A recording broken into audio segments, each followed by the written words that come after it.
Et c'est là, vous allez voir, si Faure Gnassingbé tiendra une semaine à la tête du pays, ce sont ses propres maîtres qui lui diront de quitter. Parce que tant qu'il reste à la tête du pays, leurs intérêts seront menacés économiquement. Donc, il subira des pressions. Parce qu'il est gardien de camps de concentration. Son rôle, c'est de protéger les intérêts des Occidentaux, de la France, des Américains, des Belges au Togo et de l'Union européenne. C'est pour ça que Faure Gnassingbé est à la tête de notre pays.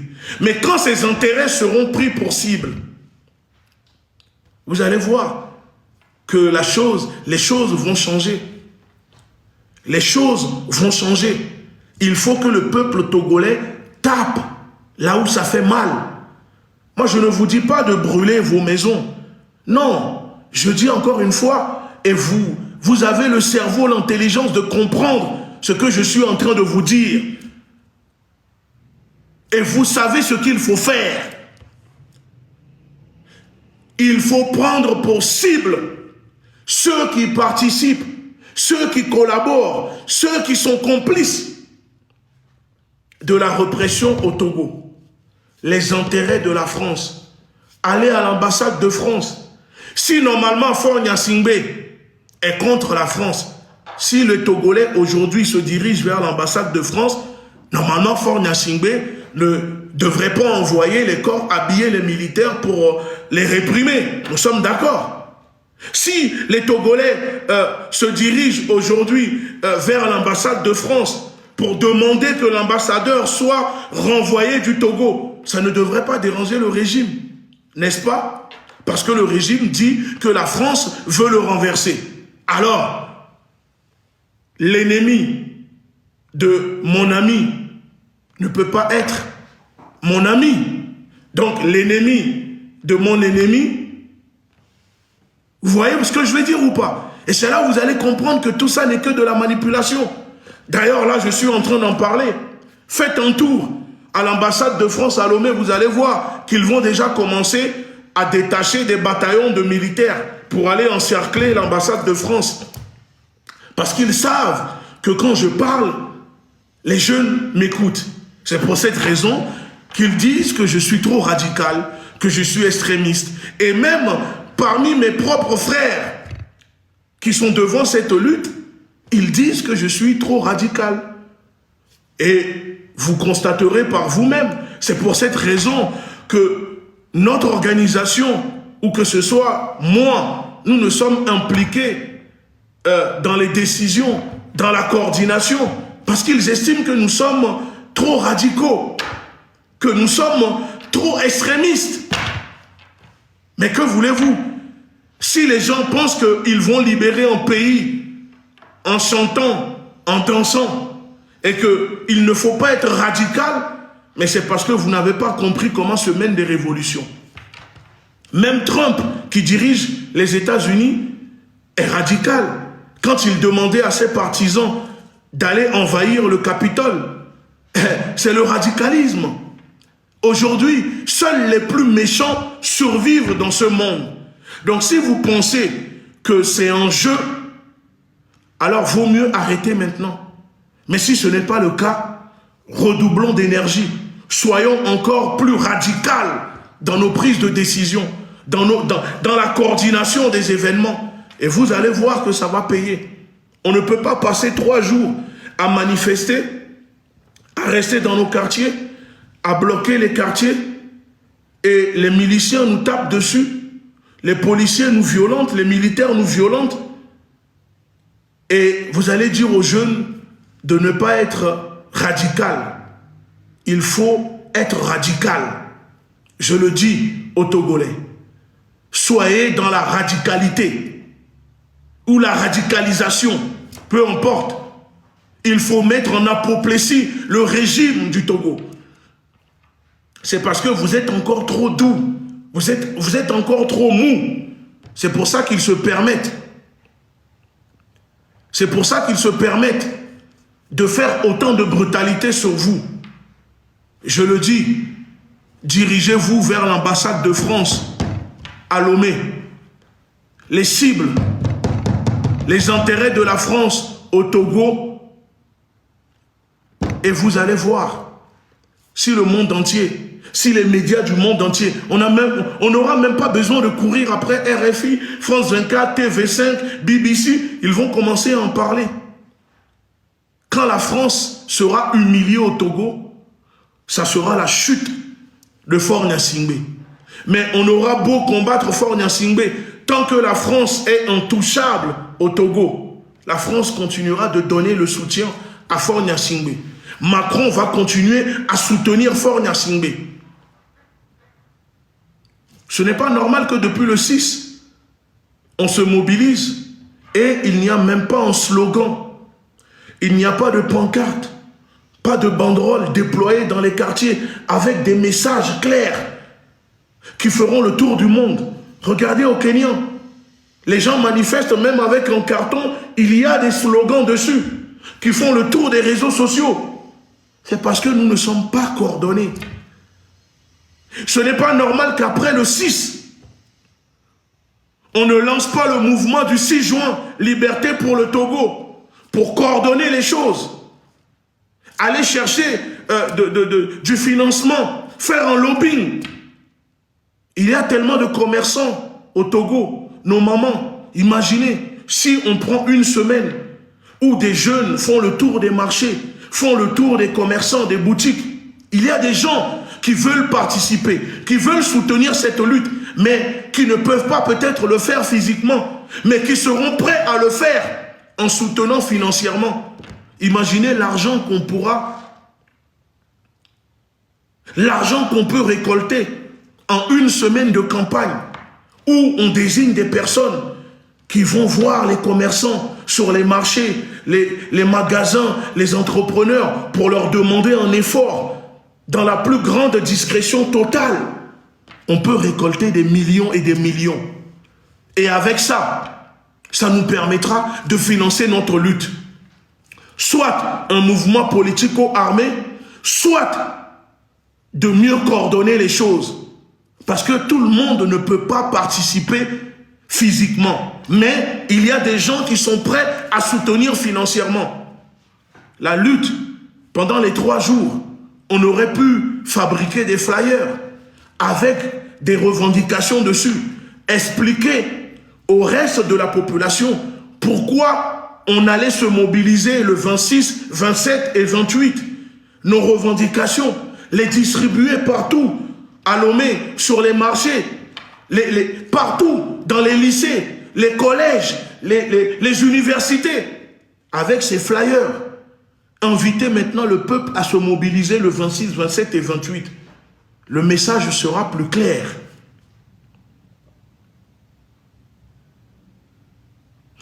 Maintenant, ce n'est pas le cas, mais il faut intensifier et mieux coordonner et rediriger les choses. Sinon, on n'aura que des blessés, on n'aura que des arrestations, voire des gens tués, et à chaque fois, on va retourner à la maison, on va ressortir. Mais cette fois-ci, les jeunes ne doivent pas rentrer chez eux tant que Faure Gnassingbé ne quitte pas le pouvoir. Je vous dis, attaquez les intérêts de la France à Lomé, une journée, et vous verrez ce qui va se passer. Une journée. Attaquez-vous aux intérêts économiques de la France à Lomé, au Togo. Est-ce que vous trouvez normal que pendant que nous sommes en train de nous mobiliser, pendant que nous sommes en train de nous battre, les trains, les sociétés occidentales qui pillent nos ressources, phosphate, tout ça continue de fonctionner, continue de travailler, continue de livrer nos richesses, nos ressources qui nous pillent vers le port de Lomé. Vous trouvez normal que le port de Lomé continue de fonctionner? Bloquer ne serait-ce que le port de Lomé. 2 heures. Et vous allez voir. Vous allez voir. On ne peut pas être là à nous battre et le port de Lomé continue de fonctionner pour enrichir le régime. Ce sont des cibles, ce sont des lieux que le peuple doit aller bloquer. Même si c'est 20 minutes de blocage, c'est des milliards et des milliards que le régime togolais ne gagnera pas. On ne peut pas continuer à nous mobiliser et l'aéroport du Togo à Lomé continue de fonctionner. Les touristes viennent, débarquent, font du tourisme, pendant que vous êtes en train de vous battre pour votre liberté, pour votre dignité, pour avoir de quoi manger. Non, ce n'est pas normal. Ce sont des coins où le peuple doit converger. Aéroport de Lomé, port de Lomé, ambassade de France, télévision togolaise, Total, les entreprises françaises, la chaîne propagandiste New York TV. Avez-vous déjà vu cette chaîne inviter les membres de la société civile togolaise venir prendre la parole pour dire les choses? Non, vous avez vu, ils ont donné la parole aux ministres incompétents, voleurs, détourneurs de deniers publics, sanguinaires, tortionnaires, Bawara. Il a fait un monologue. Est-ce que vous avez vu sur le plateau un membre de la société civile venir contredire les arguments que évoquait Bawara? Avez-vous vu cette chaîne inviter ne serait-ce que l'avocat de notre frère Amron pour au moins répondre aux propos de ce ministre concernant Amron? Non. Ne soyez pas dupes. Tout cela est planifié, programmé. C'est pour endormir les gens. Ils vont sur ces médias, on leur donne la parole, font tout un monologue, accusent le peuple togolais, les manifestants de tous les noms, et en face, il n'y a personne pour les contredire. Si la chaîne New York TV était neutre, quand Bawara est parti sur leurs médias, ils auraient pu inviter ceux qui mobilisent le peuple contre le régime. Ils auraient pu inviter nos camarades, ou ne serait-ce que même des gens au pays pour venir contredire le ministre Bawara. Mais ils ne le feront pas, parce qu'ils mangent tous dans la même assiette. Ce sont tous des francs-maçons. Ils font partie de la même loge maçonnique. Ce sont tous les mêmes personnes qui couchent avec les mêmes femmes, qui font les mêmes partouzes sur les mêmes femmes. Ils sont tous ensemble. C'est ça la bourgeoisie comprador, la bourgeoisie corrompue togolaise. Donc, cette chaîne doit être une cible légitime pour vous, le peuple révolté. Parce que quand vous manifestez le soir, c'est cette chaîne qui raconte tout et n'importe quoi sur vous, en vous faisant passer pour tout et n'importe quoi. Alors, peuple togolais, il faut rediriger notre lutte. Il faut rediriger notre énergie. Je le dis, tout en maintenant le plan qui est le plan initié dès le départ. Bloquez vos quartiers, bloquez les villes. Défendez-vous. Utilisez toute la force nécessaire pour vous libérer. Tous les moyens nécessaires. Moi, je ne viendrai jamais vous condamner pour dire que vous êtes dans la violence, que vous êtes violent. Même l'ONU, qui est censée prôner la non-violence, soutient la violence des soi-disant démocrates. Vous n'avez pas vu les soi-disant démocrates soutenir des terreaux en Syrie qui ont pris les armes pour renverser un régime? Mais ne croyez plus à ces blablabla de démocratie, de démocrates. Utilisez toute la force nécessaire dont vous disposez pour vous libérer. Et ceux qui viendront dire que vous êtes violents, nous allons leur répondre avec les éléments de langage qu'il faut, avec ce qu'il faut pour les contredire. N'écoutez pas les gens comme les Jerry Tama qui viennent écrire, faire des publications avec ChatGPT pour vous faire croire que pour manifester, il faut une autorisation, pour filmer, il faut un journaliste accrédité. Ce sont des pions du régime. Ce sont des complices du régime. Ils sont là pour vous endormir. La plupart des soi-disant opposants au Togo sont avec le régime, financés par le régime. L'opposant, le vrai opposant au Togo, c'est le peuple. Le vrai opposant au Togo, c'est le peuple souverain, qui est l'opposant numéro 1 au Togo. Donc je le dis, peuple togolais, à partir d'aujourd'hui, vous savez maintenant les cibles légitimes. Vous savez maintenant les cibles légitimes. Il faut taper là où ça fait mal. Tapez là où ça fait mal. Tapez là où ça fait mal. Quand 2-3 stations Total vont commencer à partir en fumée, en pétard, quand vous allez commencer à mettre en pétard les intérêts économiques de la France au Togo, vous allez voir. Vous allez voir. Vous allez voir que Faure Gnassingbé sera fragilisé automatiquement. Parce qu'on aura prouvé à ses maîtres qu'il est incapable de protéger leurs intérêts au Togo. La France doit dégager du Togo au même titre que Faure Gnassingbé. Là où il y a la France, il y a le néocolonialisme, il y a la dictature, il y a l'impérialisme. Là où il y a la France, il y a le néocolonialisme.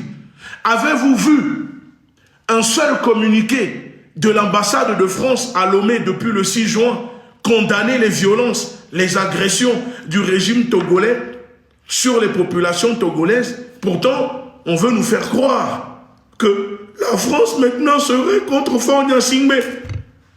Avez-vous vu une seule déclaration de Macron contre Faure Gnassingbé depuis le 6? Non. Qui dit rien? Hein? Terminez la phrase. Qui ne dit rien? Voilà. Celui qui se tait quand il y a l'injustice est pour l'injustice. Ce n'est pas être neutre. Non, non, non, non. Là où il y a l'injustice et que toi tu gardes le silence, c'est que tu cautionnes. Donc, ces artistes, ces sportifs qui vous disent que eux sont silencieux parce qu'ils ne veulent pas prendre position, leur silence les rend complices. Ils sont silencieux parce qu'ils cautionnent. Quand il y a l'injustice, tu ne peux pas être silencieux. Quand il y a de l'injustice, tu ne peux pas être silencieux. Et dans un pays où l'injustice devient loi, la résistance devient une obligation pour les opprimés. Voilà ce que je peux vous dire. Alors, dépensez votre énergie contre les cibles qu'il faut. Bloquez les quartiers, bloquez les villes, mais faites des petits groupes de 6-10 personnes. Et menez une lutte de guérilla. Il faut faire une lutte de guérilla contre le régime togolais et ses milices. Mais comment des milices peuvent venir vous attaquer et vous n'allez pas les attaquer? Qu'est-ce qu'ils ont de plus que vous n'avez pas? Qu'est-ce qu'ils ont de plus que vous n'avez pas?